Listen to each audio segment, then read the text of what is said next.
Mr. Baron Geisler, yung love talaga, even beyond work, di ba? Andun yung care and yung support. We play basketball between shoots.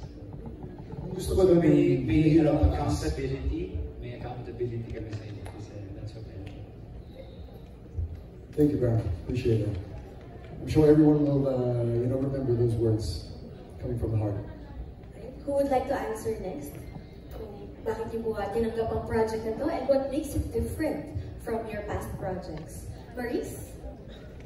Well, I think naman all of us, we all feel so lucky to be part of this show.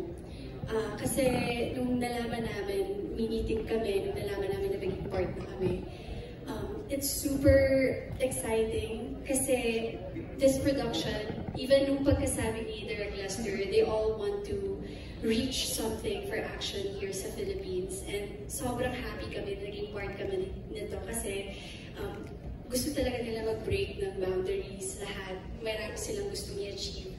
So yeah, daming eksena. First time namin magawa, super ganda ng pagkagawa ng mga stunts, ng actions, ng scenes, ng costumes, everything, mga guns, super ganda ng lahat. And ang ganda din ng story kasi somehow nagme-mirror siya of what's really happening in the country and all over the world. Maraming mga issues na i-resolve, maraming mga may ilahat sa mga manonood. Yung mga nangyayari in real life. Mga sad na nangyayari. So yeah, parang it's action-packed but it's also full of heart, the show. Yes. Tsaka parang may social relevance akong nakakuha dun sa answer niya. And ang ganda na, may goal pala, no? To elevate the quality of action dramas here in the Philippines. And trailer pa lang, kitang-kita na natin yon. Andun na talaga. Yes. So, supportahan po natin January po yan, mga kapamilya. Okay. Who else would like to answer po? Maybe si Kyla. She's like sitting there. Yeah, well, for me personally, it's my first time doing something of the action genre, and it's also something that I've always wanted to do. So when I heard about it, and when I heard that I was going to be a part of it, I was really very excited, and at the same time nervous. And syempre, I still feel quite nervous because it hasn't aired yet, and syempre, we all want it to be successful, and we all want it to do well because we've put so much of ourselves into the show. And we have a lot of faith because we know what we've put into it, and we're also very excited for everybody to see it. So yeah, personally for me, it was a lot. It was such an exciting project to take on, and finally, I'm doing something that I really wanted to do for a long time. And sobrang saya ko because sobrang saya ng tapings namin, honestly, because we're all together. We all have so much fun with each other, not just us as a cast, but even with the crew. So it's such a joy to go to taping every day, to see each other every lock-in cycle, and to spend time with each other. So it's really, though it can be physically exhausting at times, but yeah, it makes it so much more fun and such a joy to wake up every day and see each other kasi ang ganda ng friendship na nabuo namin as a cast. And I'm so excited for people to see that and for it to reflect on screen as well. First time din pala na at matagal niyang hinintay yung ganitong project. So like Maurice, it's your first time also, Kai, ng action. Ikaw, Anthony. Ako first, nag-Ironheart na pala ako, pero hindi masyadong maraming action sa Ironheart kasi yung time na yun. Pero ito yung first project na parang ayun nga, sabi ni Tito, yung pinakamalaking project na puntahan niya. So, sobrang tagal niya na sa industriya. So parang ako na bago pa lang ito talaga. Tapos parang ayun nga, sobrang excited lang din kasi ako kasi simula ng training pa lang ng mga tayo. Nakikita ko na agad yung kalalabasan. Parang nakikita mo na yung mangyayari agad sa show. So parang, ayun, mas nalaman ko pa yung mga cast na kasama ko, sila Tito E, sila Richard Gulen. Mga para action stars talaga. So parang, paano ko sasabihin sa mga laman ng training, papalaki ako ng katawan. Paano yung preparation? Papa-ups ako. Papa-ups ka na? Papa-ups ako. Next year. Wait, next year, 1 month na lang yun, ha? Pagtapos na yung show. Pero yun nga, sobrang different nung project na sobrang kakaiba talaga. Excited lang ako na makapunta pa sa mga ibang lugar, gano'n, sa... And, ayun, excited pa ako sa mga training kasi kahit ngayon naman ongoing pa rin yung mga trainings namin. So, parang everyday learning pa rin siya para sa amin. And, ayun, excited ako na lumabas yung show. Ayun, sana ma-enjoy yung show. Kita-kita tayo. Uy, so tuloy ko lang yung sasabi mo, excited kang makapunta pa sa iba-ibang places, ganun. Saan ka pinaka nag-enjoy so far? Dun sa mga napuntahan mo na? Actually, Palawan. First time ko kasi pumunta ng Palawan. So, parang yun yung... Italy rin naman. Pero, syempre, yung Palawan, nakita ko si Kyla maging blue dun. Maging blue. So, sobrang pagod niya. Kasi mainit yung time na yun. Paano naging blue si Kai? Parang may kwento behind this. Muntik na siyang Malunod. Oo. Pero sa, di ba? Nakita ko yung pagod, yung exhaust ng lahat. Basang-basa na yung mga damit namin. Ang babaw na nga namin. Ayan, ang saya. Sobrang fun ng show. Pati yung boat ride pala namin papunta sa location. Yun yung pinaka-sa taas. Kwento mo na sabi ni DJ, Kwento ko na lahat. Ayun lang po, thank you. So dahil po dyan may separate interview po tayo kay Anthony Jennings after this. Opo, huwag po kayo maalis. Baka sa season 2, baka malapalak na yung katawan mo. Iaabangan namin yung paabot ni Anthony Jennings. And let's go to Papa E. Nakanina parang hindi parang pinupuli mo ba siya or parang Japan. Hindi natin alam. So Papa E, kayo po. Ako naman, some of you would know I've been doing action movies since the 90s. Sige na, Anthony. I've done a lot of action movies before, and I worked with Direk Lester. I believe in his vision, and kung hindi nyo na itatanong, si Direk Lester is a world champion sa Wushu. So he's really into martial arts and he knows his stuff.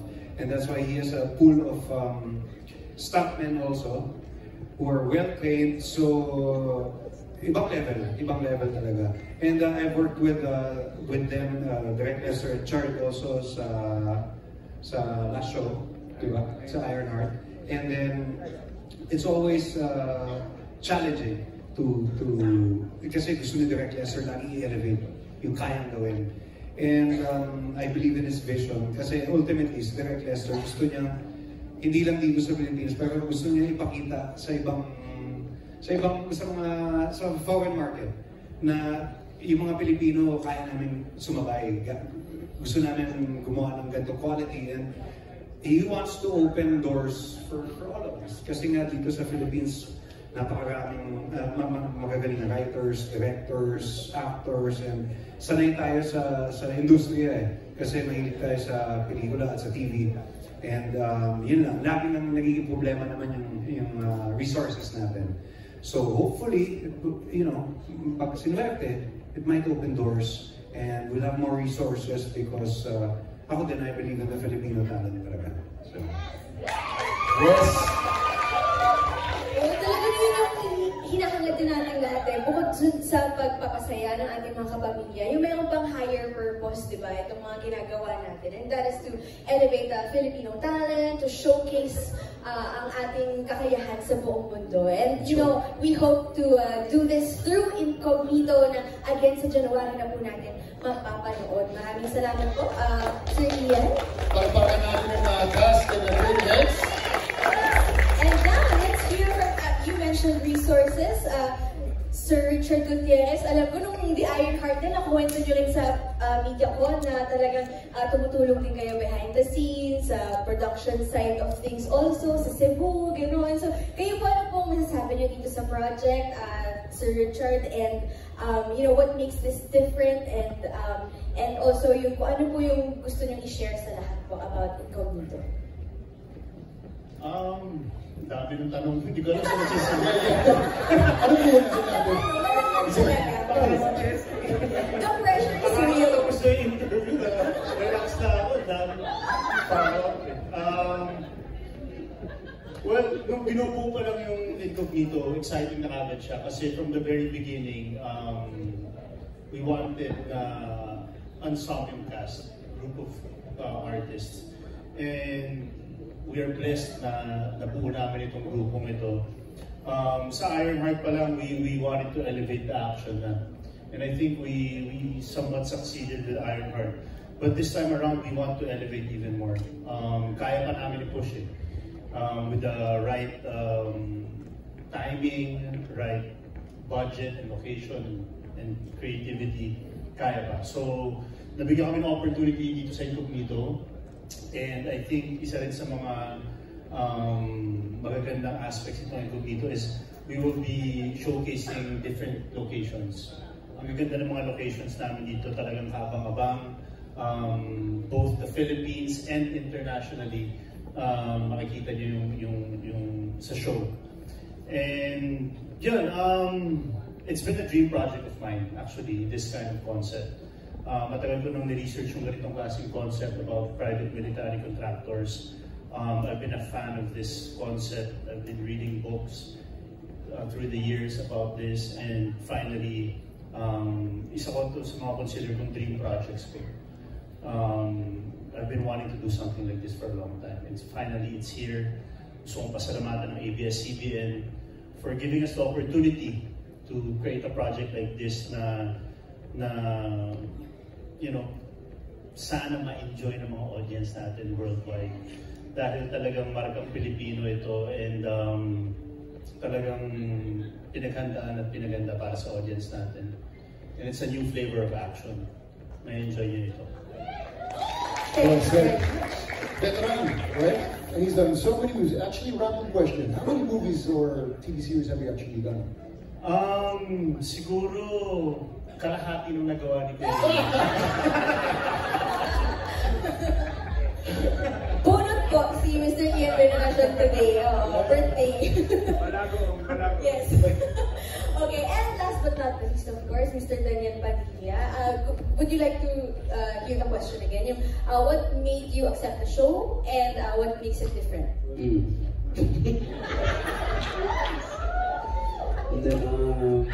Yan, ang unang binanggit sa akin yung kwento nila direct. So, para akong nagkaroon ng interest nga yung private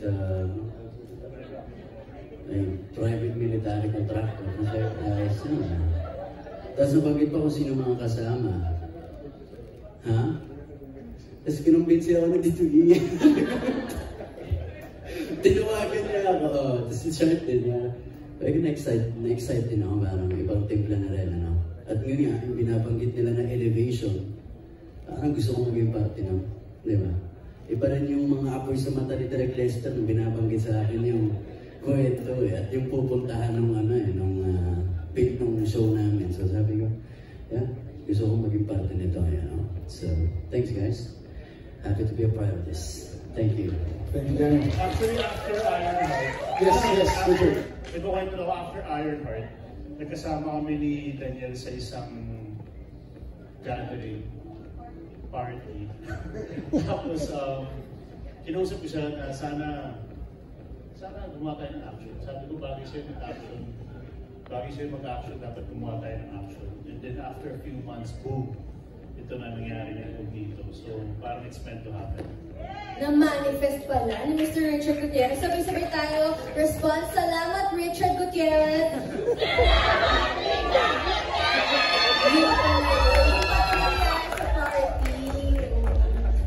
Amazing. Thank you for your questions, the questions and mostly the answers.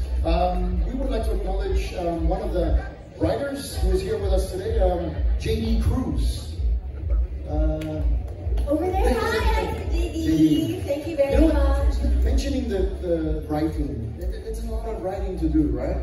It's a hard job, it's a tough job. So, palapakan natin yung mga creators and mga writers natin. Thank you very much, and thank you to our cast, our director, our business unit head, for answering all of our questions. The questions from the media, that was a solid Q&A. And right now, I believe we have something to announce as well. Yes. Yes, there you have it. Way to wrap up an extraordinary night here at the media launch of Incognito. Kailan nalabas? January 7. Nasaan? Ano ba yung mga ibang stations? Networks?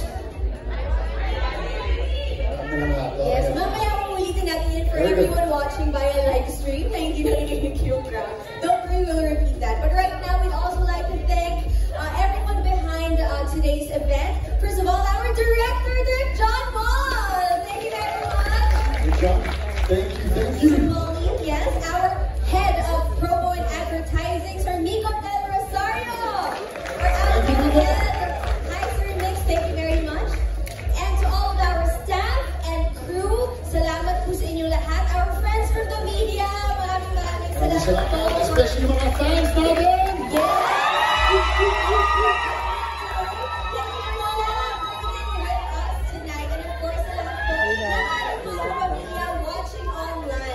We would also like to thank Jackie's Catering and Hi-Fi Boots Oil and Lighting Designs. So, hanggang excited pa kayo sa Indonesia? There you have it. Okay, as promised, sige, ulitin lang po natin kung saan ba nila mapapanood ang Incognito. So again, January 17 po on Netflix. And then the day after that, January 18 sa iPod TFC. And then sa Monday naman, January 20, yan na. Saan po mapapanood? Sa Kapamilya Channel, Kapamilya Online Live, Jeepney TV, TV5, and A to Z on January 20, 2025. There you go.